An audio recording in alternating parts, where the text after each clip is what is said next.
Hello everyone, I'm RBT, a Christian vlogger, and today I'm doing a probinsyana's guide with the bar exams review. So as you can safely surmise from my previous video, I passed the 2019 bar exams. Yay! To God be the glory and honor and praise.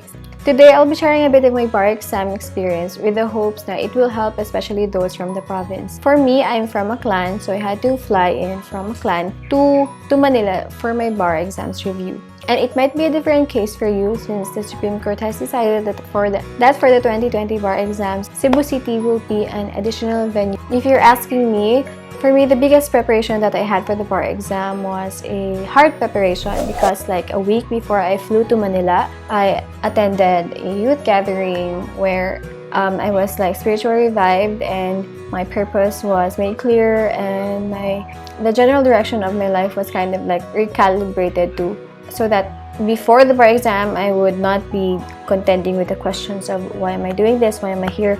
Although I have to say, along the way, meron pa rin ganung mga questions talaga, especially when you're just under the pressure and just under just so much stress from all the review and sometimes from exhaustion. So that hard preparation just reminded me again why I was doing this, and it was all for the purpose of glorifying God. And I tell everyone here that I am a Pinay Christian vlogger. So anyway, I just want to share a little bit more about my faith. On June 2, 2019, I flew to Manila, got settled in my condo with my bar buddy Choki. He was also the one responsible for finding the condo. So I just immediately settled in after I got off the airport. I just took a grab and then went straight to the condo. So yun, wala akong hassle na paghahanap ng condo. And I really thank God for that bar buddy of mine. And then we had already pre-enrolled in the Villasis Law Center Morita branch review classes for the weekday classes. So it was from Monday to Thursday. Meron mo dito taga Villasis na nag-review. If there's anyone there, just comment below and say hi. My daily routine was waking up at around 5 or 5:30 or sometimes even earlier.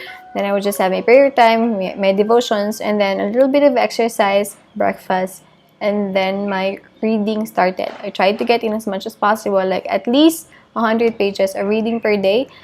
Sometimes I didn't know what I was doing. I didn't know why I was reading that. But the review center certainly helped with the structure of where will I be going with my review. Like, I would allocate, if the review center allocated like 2 weeks for a certain subject, I would make sure that I would also do all my readings at that point. And Villasis Law Center also helped me with, in a sense, na yung, one advantage with Villasis Law Center is their mock bar exams because you really feel pressured to finish all the materials for that particular subject, and you will be sitting for 4 hours just the same way as you'll be doing with the bar, and halos same yung booklet, except at that time, di pa namin na-adapt yung 2 booklets. But generally, it gave you the sense of what you will be doing during the bar exam. So that was a very helpful tool with VLC. So for the weekday schedule ng VLC, the classes were from Monday to Thursday, 5 p.m. to 9 p.m. So, usually, we would be out of the condo by 4 p.m. Naglalakad na kami kasi medyo kailangan pa namin sumakay papuntang Morita. And to avoid the traffic, mga 4 or 3:30 minsan umaalis na kami. Then, my favorite part is yung Friday sundown. I would just put away all the books and all my review materials, just put away out of our sight because we celebrated the Biblical Sabbath, which is from sundown to sundown of Friday to Saturday. So, for 24 hours talaga, wala kaming studying na ginagawa. Like, it was a total rest for us. You would go to church or you would listen to sermons or we just fellowship and have spiritual conversations with our friends and new friends that we just met there in Manila or go to other churches. It was the rest day that our bodies really needed to just recharge and again realign our minds of why we're doing this and just remind us that, hey, whatever happens, whether I pass or I fail, I still have to rejoice and praise God still kasi my desired outcome may not be according to His will, but I know and I trust that it is for my best. So, ano yung ginagawa ko during break times? During break times, I would watch YouTube videos or would go to SM Manila kasi ang malapit na mall sa amin yon, or exercise or Or minsan, nagsiswimming din kami kasi merong swimming pool sa condo. Pag meron talagang time, guys, and it will come, meron talagang panahon na tatamarin ka talaga sa pag-aaral. Hindi ko alam. Maybe you've met your saturation point or pagod na pagod ka na. Pero yung ginagawa ko doon, pag tinatamad ako minsan mag-aral, dinadala ko yung notes ko sa labas. Like, maghahanap ako ng ibang study place na hindi sa condo. Because I didn't study out.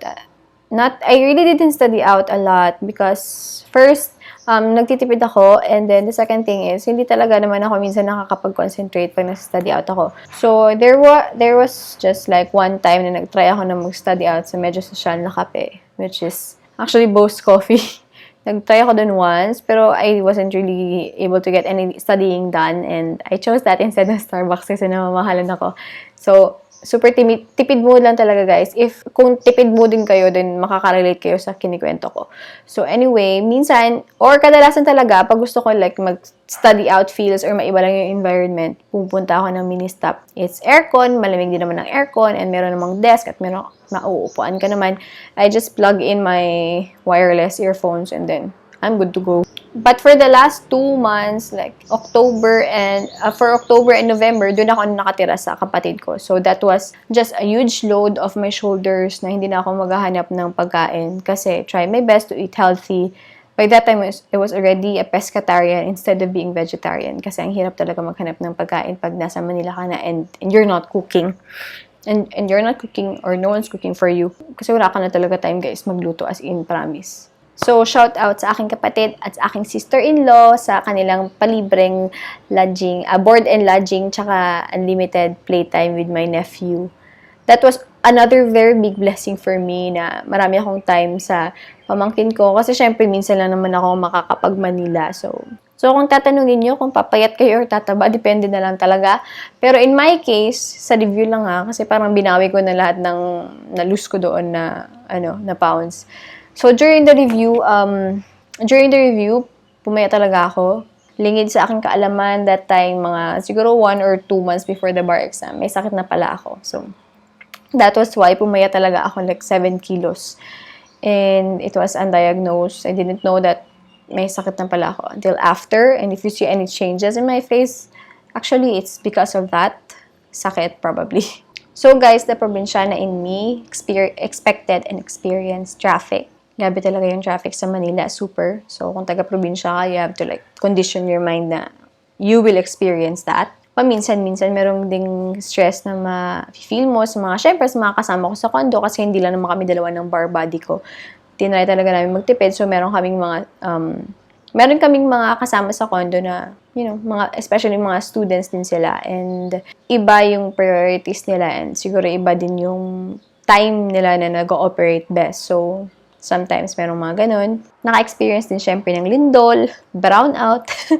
Nahimatay din ako once, guys, sa sobrang pain nung dysmenorrhea ko. And it was early morning and I was all alone in the CR and I actually fell unconscious. Meron ding start pala ng review, I think sa stress yun or something, sumakit yung ngipin ko and I had to have it. Pinalagyan ko siya ng jacket, crown? Anong tawag doon? Ng jacket. And that was an unexpected expense for me, which I think everyone should prepare for. Kasi may mga medical emergencies talaga na hindi natin ini-expect. There might be medical emergencies along the way, especially with all the stress our bodies will be undergoing. Pero, sabi ko nga, sa awa ng Diyos, kinaya naman lahat and nakapasa naman ako. As in, guys, I just really have to praise God and thank God for me passing the bar exams. Still can't believe it sometimes, but, yan, nangyari na nga siya. And if you want to see the references or the books that I used during the review, I will leave a link on the description box kasi niligay ko siya sa aking blog, yung mga libro na ginamit ko. And maybe it will be helpful for you.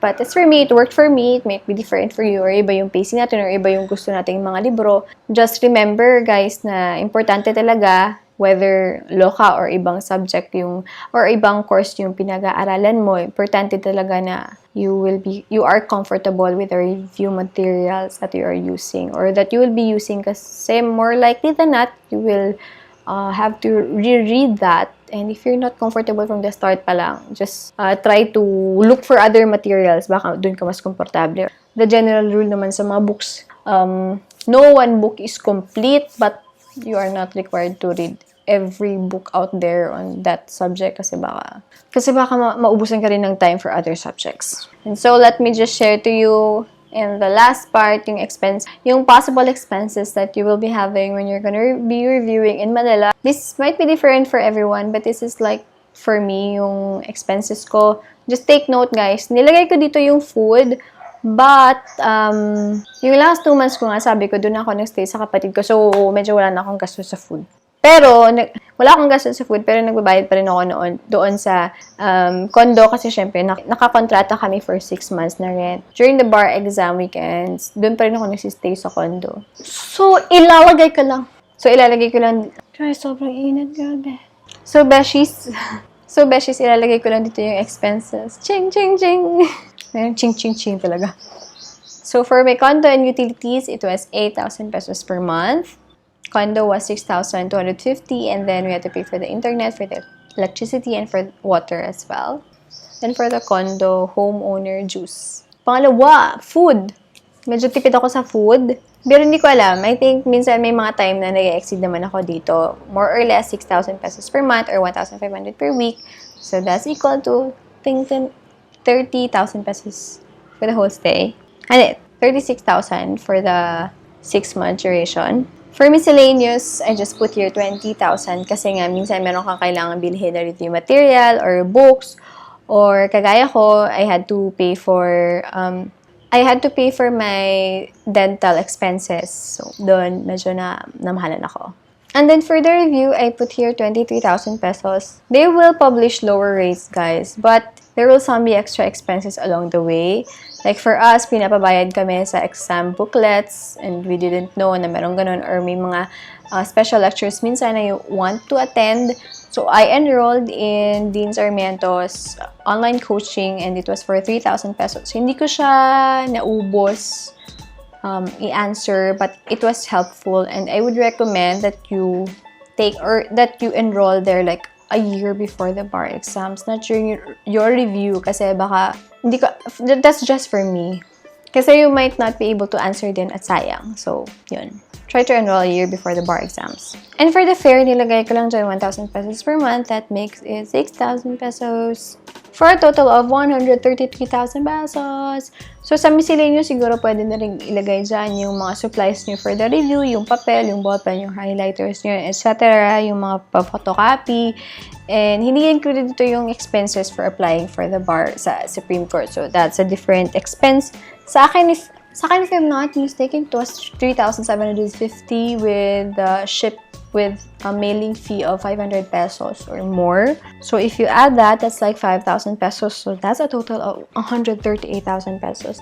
Okay, beshies, it's an expensive undertaking and it's something that you really have to resolve to do your best para whether or not you pass or you fail, nasasabi mo sa sarili mo na you did your absolute best and you just left it all to God, whatever the result may be. And take note, hindi ko alam sa school nyo, pero sa amin, I availed of the bar ops, pero walang housing sa bar ops namin. Instead, they gave us materials and our food, our breakfast and lunch during the bar exams. And they were very, very helpful. I'm so thankful for our school's bar exam. Shout out to Aklan Catholic College. And wala kaming bayad doon. In fact, the school actually gave us 5,000 pesos as parang allowance na during the bar exam. So that was a very huge help as well. It may be different for your school, but nevertheless, sa inyo pa rin yun if you want to enroll or if you want to join the bar ops team sa school nyo.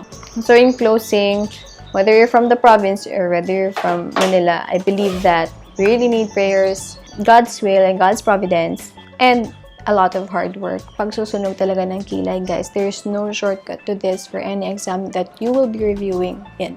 Sa pag-aabogado man yan or sa kung anumang larangan na papasukin nyo.